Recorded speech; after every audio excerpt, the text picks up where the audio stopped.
안녕하세요. 우리 다니엘과 묵시문학 이제 3월 23일 두 번째 주 강의를 시작하도록 하겠습니다. 어떻게 온라인 강의로 여러분들 들으시니까 어떻게 좀 괜찮으세요? 우리 교수님들은 이거 지금 방학 내내 준비하고 또 이거 기술적인 또 문제들이 있고 그래서 여러 가지 이제 힘들고 어려운 상황에서 이 코로나 대처하기도 힘든데 이 코로나 때문에 또 이런 온라인 강의 대처하는 것도 지금 한 가지 과제입니다. 그런데 이제 감사하게 또 이게 요새 이런 IT 기술이 잘 발전돼서 이렇게 여러분들 이렇게 온라인 상으로도 이제 만날 수 있는 게 또 감사합니다. 어떻게 보면 이제 장단점이 있을 텐데 어쨌든 요 25분 이 이제 강의를 이제 아주 축적해 가지고 또 여러분들과 이제 나누게 되니까 저 자신도 더 많이 이제 준비를 해야 되고 또 제가 완전히 이렇게 소화가 된 상태에서 이제 여러분들이랑 요 짧은 시간 이제 나누게 돼서 그런 면에서 좋고요. 이제 안 좋은 거는 이제 여러분들 순간순간 이렇게 질문하고 같이 좀 토의하는 그런 시간들, 특별히 이게 우리가 박사 세미나로 이제 가는데 이제 물론 이제 석사분들도 들어도 돼요. 들어도 되는데 근데 이제 이렇게 여러 가지 이제 토의하고 이렇게 그런 시간들 좀 왔다 갔다 해야지 소통을 해야지 더 좋은 진행이 될 텐데 이제 그게 좀 아쉬워요. 그래서 어쨌든 오프라인 정상적으로 이제 가게 되면 그렇게 이제 우리가 진행하는 걸로 이제 하겠습니다. 지난 주에 그 이제 묵시 문학을 이제 우리가 이야기하고 다니엘, 특별히 이제 다니엘서에 집중하면서 다니엘이 어떻게 보면 당시에 구약 시대 모든 사상들 어떤 전승층들이 축적돼서 이제 나타난 거다 이제 이런 얘기를 했는데 오늘 이제 이따 후반부에 가서는 특별히 그 가운데 또 어떠한 요소들 당시 어떠한 상황들이 함께 합쳐져서 이렇게 다니엘이라고 하는 독특한 묵시문학이 나타나게 되는지 이런 것들 이제 같이 좀 이야기를 좀 하려고 합니다. 오늘은요 특별히 이제 어떻게 시작하냐면 바로 여러분들 교재 묵시문학과 종말론 왕길 교수님 쓰신 거에 1장 부분 이제 갑니다. 묵시 사상 그리고 묵시문학. 그러니까 오늘은 요 세 가지 개념만 여러분들 이해하시면 오늘 이 둘째 주 강의는 이제 소기의 목적을 달성합니다. 그래서 묵시, 그다음에 묵시주의, 그리고 묵시문학 요 개념이 딱 여러분들 잡히면 이제 앞으로 계속 우리 강의 진행할 때 문제가 없겠고 그다음에 여러분들이 이번 학기 쫙 지나면서 제대로 뭐 이제 묵시에 대한 거 개념 확실히 정리했다. 이렇게 정리가 돼야 여러분들이 앞으로 성경 말씀 또 어떤 신학적인 어떤 관점 이런 것들에 있어서도 이제 묵시적인 관점, 묵시 신학 이런 것들이 어떤 것인가 또 다니엘서를 해석할 때 여러분들 나름대로의 이제 해석학적인 관점들이 생길 거다. 이런 희망을 가지시고 함께 따라와 주시면 좋겠습니다. 이제 바로 여기 우리 교재 왕델 교수님이 쓰신 거 이제 15쪽부터 이제 바로 제 1장 시작되는데 처음에 이제 잘못된 시도들이다 이제 이런 얘기로 이제 시작을 하고 계신데 요거는 무슨 소리냐면 묵시에 대해서 우리 일반 기독교인들이 바라보는 관점이 두 가지 점에서 좀 문제가 있다라는 거예요. 한 가지는 무관심, 또 다른 한 가지는 지나친 관심. 이게 이제 뭔가 잘못된 접근 태도라고 이제 말씀을 하고 계신데 이게 뭐 정확한 지적인 것 같아요. 한편으로는 여러분들 사실은 다니엘서도 그렇고 요한계시록도 그렇고 너무 현실과는 동떨어진 어떤 신화적인 상징 언어들이 나오고 또 알 수 없는 뭐 어떤 숫자들 또 뭐 괴물들 뭐 이런 것들이 나오니까 이거는 뭐 복잡해서 별로 신경을 안 쓰는 그런 분들이 이제 계시게 되거든요. 근데 또 반면에 지나치게 관심을 가져서 이 안에 모든 이 세상의 신비와 우주 역사에 하나님의 그 감춰진 경륜이 다 있는 것처럼 보고 그걸 하나하나 다 이렇게 해석하고 뭐 연결시키고 그래서 오늘의 삶 또 미래에 펼쳐질 일들을 막 이야기하는 거 이런 것도 너무 지나치게 이제 가는 문제거든요. 그러니까는 무관심도 문제고 지나친 관심도 문제고 이제 그건데 근데 여러분들 그 특별히 이제 첫 번째 그 무관심하는 분들은 도대체 무시문학의 어떤 환상들 이게 뭐 오늘 우리 시대에 오늘 우리가 사회적으로 현실적으로 생활하는데 무슨 상관이 있느냐 굳이 뭐 그런 상징 언어들 몰라도 되지 않느냐 이렇게 이제 얘기하는데 근데 이제 여기 20쪽에 보면은 왕 교수님이 이제 이런 예를 들으세요. 이 다니엘이 이제 뿔 달린 짐승이 나오는데 이제 요한계시록에도 나오고 이 뿔 달린 짐승이라고 하는 거 이런 상징을 볼 때 오늘날 뿔 달린 짐승이 어디서 그럼에도 불구하고 이건 뭘 상징해요?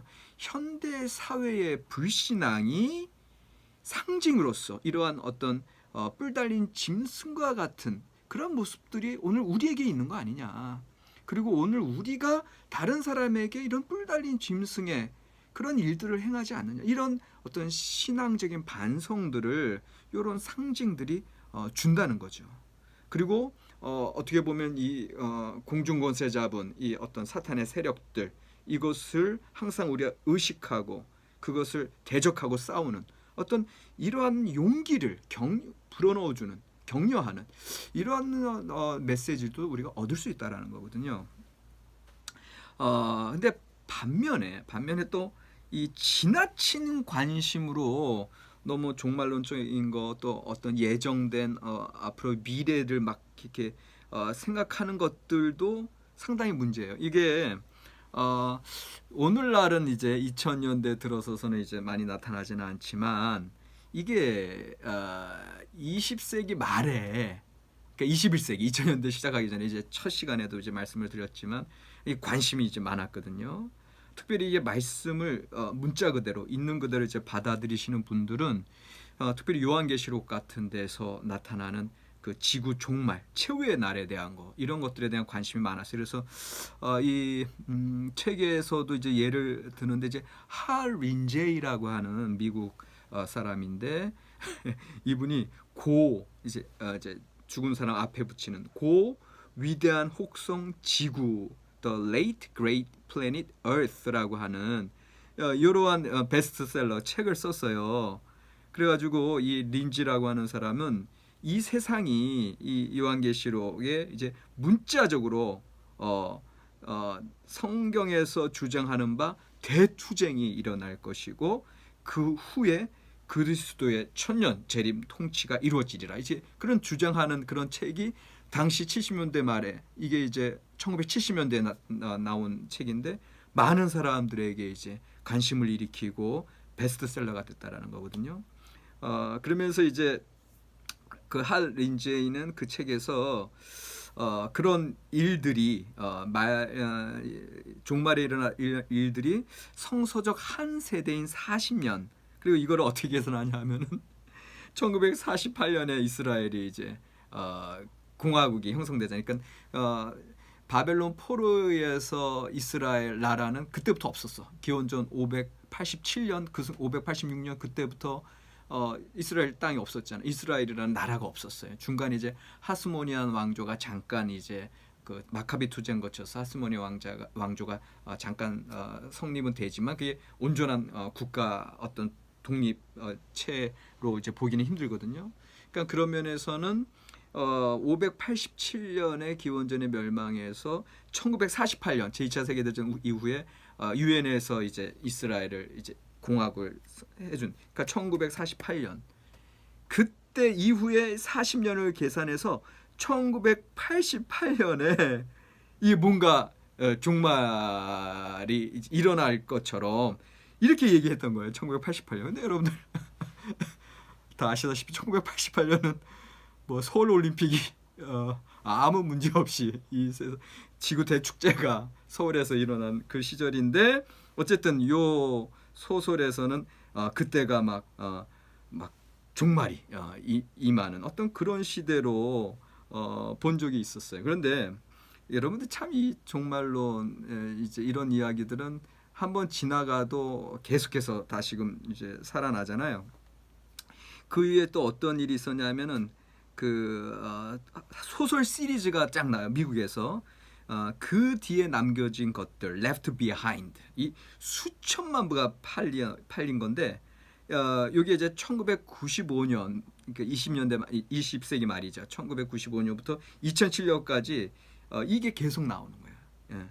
그래서 이거를 이제 쓴 그 팀 라헤이라고 하는 사람은 25년간 이제 이 시대 25년간 가장 영향력 있는 기독교 지도자로서도 꼽히거든요. 그 20세기 말에. 그러니까 그 정도로 이게 뭐냐면은 이제 예수님의 재림하시기 전에 이제 휴거하잖아요. 예, 그러니까 다 들림 받고 그리고 예수님 오신 다음에 이제 7년 대환란이 있고 이제 어떤 요런 그 종말에 일어나는 일들에 대해서 쫙 이야기하는 것들. 요게 이제 Left Behind라고 하는 요 소설 속에서 담겨 있는데 요것이 그 당시에 기독교 서점에서 이제 호황을 이뤘다. 이게 얼마나 관심이 당시에 종말에 대한 그리고 이 묵시 사상에 대한 관심이 얼마나 많았나 요거를 우리에게 알려주고 있고요. 저도 이제 어린 시절에 이제 아버지가 목사님이시니까 가끔씩 이제 아버지 서재에 들어가면 이제 막 서가들 책들이 많이 꽂혀 있어요. 제 기억에 뭐 초등학교 뭐 하여튼 어릴 때부터 그냥 전 집에 그러니까는 참 불우한 제가 어린 시절을 보냈습니다. 왜냐하면은 그 어머니 아버지께서 늘 신방을 나가세요. 늘 신방을 나가시면 요즘으로는 이해가 안 되는데 늘 제가 집을 지켰어요. 그냥 그 당시 뭐 아파트도 아니 이제 목사가 아닌데 꼭 집안에서 그 달팽이 모양으로 돼 있는 거 이제 자물쇠 이제 이렇게 경첩이 있고 이렇게 하면 거기 그 달팽이 모양 걸어서 내가 집에 딱 이제 지키고 있는 거예요. 도둑놈 들어오면 안 되니까. 그러면서 늘 이제 전화 받고 전화 오면 아버지 어디 가셨어? 신방 가셨어요. 엄마도 같이 가셨어요. 늘 하여튼 제 기억에 유치원 시절부터 집만 지켰어요. 불우한 어린 시절. 제 이제 누님 둘 있고 여동생 있고 그런데 여동생은 늘 엄마 아빠 따라서 신방 가고 누님들은 늘 모르겠어요. 왜 없었는지. 다 친구들 집에 놀러 갔나? 늘 저 혼자서 이렇게 지켰는데 그러면서 그냥 아버지 서재 가서 노는 거예요. 그러니까 여러분들 환경이 중요하긴 중요합니다. 불우한 어린 시절이지만 또 그런 환경 속에서 그 아버지 책 서가들 이렇게 보면서 이제 그래가지고 이제 이렇게 교수가 됐나 봐요. 학자가 됐나 봐요. 근데 어쨌거나 그건 이제 농담이고 그때 제가 아버지 서재에서 책을 하나 뽑았어. 그 책이 뭐냐면 휴거라는 책이에요. 휴거라는 책. 그 휴거라는 책은 지금 제가 1년에 이제 책들 좀 말씀드렸는데 이거는 제일 오래되네. 1950년에 나온 책이에요. 1950년에 나온 책이 한국말로 번역돼 가지고 이제 이게 이제 당시에 이제 부흥사죠. 미국의 이제 복음주의적 그 이제 어네스트 앵글이라고 하는 분이 쓰신 그 원어는 이제 raptured 이제 끌어올려진다 이제 이런 것이 우리나라 이제 말로 번역돼 가지고 이끌 휴 들걷자 해가 휴거라는 책으로 이제 나와서 이게 데살로니가전서 4장 7절에 이제 우리가 예수님의 재림시에 이제 구름 속으로 끌어올려진다 이제 요게 이제 raptured라고 하는 영어인데 그거를 우리나라 번역으로 휴거라고 해서 이제 예수님 이제 재림하실 때 우리도 이제 하늘로 끌어올려 제가 이걸 봤어요. 이 책을 이 소설이죠. 근데 이제 성경에 기반한 소설이지. 그걸 읽으면서 그때가 초등학교 뭐 2학년, 3학년 어릴 때예요. 근데 너무 재밌게 읽었는데 한편으로는 두려운 거예요. 이게 어느 날 갑자기 이제 그 소설이 어떻게 시작돼요? 어느 날 갑자기 주인공이 딱 눈을 떴는데 주변에 사람들이 없어진 거예요. 그러니까 휴거된 거죠. 신앙 좋은 분들이 휴거됐고 그리고 나서는 이제 어떤 7년 대환란 이런 사회 이제 예수님의 이제 궁극적인 종말이 일어나기 전까지 그런 일들을 막 담은 소설이었기 때문에 너무 두려웠죠. 그리고 성경에 기반한 그런 소설이었기 때문에 성경 말씀에서 본 것 같기도 하고 이제 그런 적이 있었는데 그만큼 이제 이 시절에는 요 종말론에 대한 것들이 너무 지나치게 관심하니까 이제 성경 말씀에서 원래 이야기하는 것과는 좀 다른 그런 메시지들이 사람들에게 굉장히 공포스럽게 그래가지고 이제 여러분들 이게 실제로 우리나라 이제 기억하시겠지만 1992년 다미선교회 이장님 목사 그래가지고 이제 그 7년 그러니까 여러분들 1992년이에요. 7년 지나면 이제 그때 궁극적인 종말이 일어나는 거잖아요. 이렇게 제일 이제 그 종말이 시작되는 그 지점, 그러니까 99년 이제 2000년이 종말로 보고 휴거가 이제 7년 전에 이제 일어나고 7년 대환란이 이제 나타나고 끝 종말이 일어난다. 이제 그거에 근거해서 그 이장님 목사 그 다미선교회 그 이단 그 사이비 종파가 그때 또 한참 이제 많은 이들을 오늘날 이제 신천지처럼 그렇게 많은 사람을 혹세무민하고 다 흰 옷 입고 일정한 곳에 가서 이제 예수님 오십니다. 오긴 뭐가 그런 일들이 이제 일어나는 걸 볼 수 있는데 이게 너무 묵시에 대한 종말론에 대한 이제 지나친 관심은 또 이런 문자주의적인 해석들이 이런 어려움을 낳았다. 이제 요거를 이제 우리가 좀 이야기할 수 있습니다. 그래서 오늘날 이제 코로나 사태도 이제 신천지 그 이단 때문에 너무 퍼지고 있는데 어쨌든 그 당시 다미 선교회도 그렇고 92년도 당시에 그다음에 오늘날 신천지는 또 다른 이단들이 많지. 오늘 한 가지만 더 다른 거 농담 비슷한 사담. 여러분들 그 어머니 하나님 외치는 데 있죠. 그 하나님의 교회인가 있잖아요. 어머니 하나님 외치는데 거기 이단인데 거기 큰 막 빌딩들 있잖아요. 좀 중요한 곳곳에 참 이단들은 또 어떻게 그렇게 근데 어쨌거나 거기에 입구 현관 입구에 뭐라고 써 있는지 아세요? 신천지 출입 금지 그렇게 써 있어요. 그러니까 신천지가 대단하긴 대단해요. 그 같은 이단들도 신천지는 접근 금지시키는. 근데 이제 제가 뭐 얘기하고 싶냐면은 그 이단들 사이비 집단들의 이제 문제가 이제 이거는 그냥 역사 신학자분들도 늘 얘기하시고 이제 얘기하시는 게 첫 번째로 인간을 막연한 공포. 여러분들 하나님의 말씀은 복음이에요. 기쁜 소리예요. 근데 이거를 어떤 그런 성경을 그냥 이렇게 막 짜맞춰 가지고 사람들에게 어떤 공포 의식을 자극해 가지고 그 하나님을 믿게 한다? 이거는 복음이 아닙니다. 그다음에 두 번째는 그걸 통해서 인간을 조종하죠. 교주가 그 종교적 그 사이비 종교의 그 지도자들이 인간들을 조종하고 자기네 집단에 그냥 맹목적으로 충성하게 하고 그런 것 어려움. 그다음에 세 번째는 그런 모든 것들이 이제 판별 기준. 이제 제가 옛날 역사신학 이제 공부하면서 배웠던 건데 지금도 이제 역사신학 교수님들 늘 말씀하실 텐데 어떠한 시대에 어떠한 공간에서도 그리고 삼척동자라도 이해할 수 있는 상식적인 수준에서의 신앙생활이 정통적인 신앙이지 이런 상식적인 수준에 어긋나는 위배되는 비상식적인 이런 일들을 사이비 종파에서 많이 일으키고 있거든요. 그러니까 그런 면에서는 이제 여러분들 우리가 오늘날 살아갈 때 어떻게 보면 지금 이제 우리가 이제 묵시 신앙에 대해서도 이제 묵시 신앙에서 공부하면서도 이제 이런 얘기하는 게 조금 이상한데 상식적인 수준, 정상적인 삶의 형편에서 신앙생활을 하는 거지. 뭐 영적인 뭐 대단한 하늘의 비밀을 깨달은 것처럼 이거 우리만이 막 구원이 있는 것처럼 이거 여러분들 다 조심하셔야 됩니다.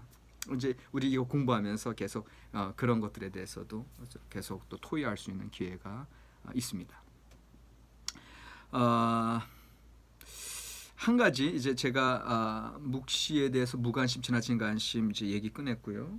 근데 이제 묵시 문학을 공부할 때 또 다른 한 가지를 이제 우리 교재에서 22쪽, 23쪽에서 얘기하는데 이건 이제 학문적인 관심에서 묵시 문학을 이야기할 때 조심해야 될 것은 뭐냐? 단순하게 또 이해하려고 하는 거예요. 그러니까는 이제 여기 우리 교재에서는 이제 폴 헨슨 이제 대단한 학자고 이제 지금 이제 아마 하버드 대학에서 이제 은퇴하시고 이제 그래도 계속 가르치고는 계실 텐데 이제 폴 헨슨이 이제 제3이사야 지난 시간에 말씀드렸어요. 포로기 이후에 그 포로기한 공동체 생활에서 이제 제2성전이 건축됐는데 그 제2성전에 주로 사독계 제사장이 이제 회계문을 장악하거든요. 거기에서 소외됐던 어떤 그룹들 통해서 그들이 나중에 이제 환상주의적인, 그러니까 현실은 다 썩었고 현실은 하나님의 역사가 나타날 수 없는 상황이 되었고 그렇기 때문에 이제는 우리가 하나님의 그 강권적인 하늘로부터 임하는 그런 역사로 나아가는 그런 환상주의 운동이 이제 일어났다. 이제 폴 헨스는 그렇게 얘기하는 거고요. 그러니까 그런 상황 속에서 이 묵시 문학을 그렇게 단선적으로 이해를 했다라는 거거든요. 학문적으로 묵시 문학. 그런데 이제 왕 교수님도 그렇고 저 자신도 그렇고요. 그 묵시 문학을 이해할 땐 그렇게 단선적으로 이해할 수 없다. 지난번에 제가 말씀드렸듯이 예언에서부터 나오고 그 다음에 지혜의 전승도 흘러 들어가고 있고 또 어떤 메시아 운동들 그다음에 여러 가지 그런 다양한 전승들이 흘러 들어가고 있는 거, 금욕주의 운동 이제 이런 것들로 인해 이제 요거에 대해서는 좀 후반부에 오늘 이 수업 후반부에 조금 더 이야기를 좀 하려고 하고요. 자, 이제 오늘 이야기하려고 하는 거 묵시 사상, 묵시 문학에 대한 내용을 이제 들어가겠습니다. 이 책의 이제 내용이에요. 왕 교수님은 이 세 가지를 혼동해서는 안 된다 이렇게 말씀하세요. 그러니까는 묵시는 어떤 작은 개념의 문학적인 유형이에요. 그러니까는 우리 뭐 굳이 성경이 아니더라도 묵시라고 할 때는 일반 사람들, 문학가들이 얘기할 때 어떤 묵시라고 하는 문학적인 장르, 어떤 리터러리 타입이 이제 묵시라는 타입이 있다라는 거예요. 문학을 표현하는 데 있어서 어떤 수필, 시, 뭐 소설 이런 것처럼 묵시라고 하는 그런 리터러리 타입이 하나 있다라는 얘기고, 그다음에 묵시 사상은 아포칼립티시즘인데 이제 아까 묵시는 아포칼립스예요. 아포칼립스 이제 헬라어에 보면 아는 이제 부정하는 거고 그다음에 칼립스는 뭔가 덮여 있다는 덮여 있는 걸 열어 보이는 거 아포칼립시스. 이게 이제 계시고 이제 노출이고 어떤 이제 레벨레이션 이제 드러난다라고 하는 거거든요. 이제 숨겨져 있던 것, 감춰져 있던 것이 드러난다. 이게 이제 그런 묵시의 어원인데, 근데 아포칼립스 하면은 이제 어떤 그런 감춰진 것을 이제 알리는 그런 문학적인 어떤 하나의 장르라고 할 때, 묵시 사상, 아포칼립티시즘은 사회적이고 역사적인 정황 속에서의 하나의 정신사조로 구체화된 사상이 묵시 사상이에요. 그러니까 구분이 되시죠. 예. 묵시는 어떤 문학적인 어떤 표현 방법, 어떤 문학적인 장르로서 묵시라고 하는 장르가 있다면 묵시 사상은 그런 내용들, 종말론적인 내용들이죠. 그런 내용들을 담은 사회적이고 역사적인 정황 속에서 하나의 정신사조로 구체화된 사상이다 이렇게 되어 있고요. 그다음에 묵시문학이라고 하는 것은 아포칼립틱 리터처예요. 아포칼립틱 리터처. 그래서 요 묵시와 이제 어떤 작은 어떤 묵시 문학 개념, 그다음에 묵시 사상을 조직적으로 체계화시킨 글의 모음이다. 그래서 이제 우리가 묵시 문학 할 때는 이제 앞에 얘기한 묵시와 묵시 사상이 다 함유되어 있고 포함되어 있는. 그래서 그것이 하나의 체계화된 문학으로서 이야기할 수 있을 때 이게 이제 묵시 문학이다. 그렇게 이제 구분을 하시면 됩니다. 오늘 제가 좀 시작하면서 다른 이야기를 좀 많이 해서 벌써 25분 이제 1강이 이제 두 번째 주 이제 1강인데 끝나고 있는데 과제는 뭐냐? 책에 다 나와 있거든요. 책에 다 나와 있으니까 여러분들 묵시사상, 묵시문학을 나름대로 딱 정리해서 이 다른 개념들 딱 가지고 있으면 됩니다. 그거를 숙제를 해주셔서 이것도 마찬가지 수요일까지 이메일로 저한테 보내주시면 되겠습니다. 고맙습니다.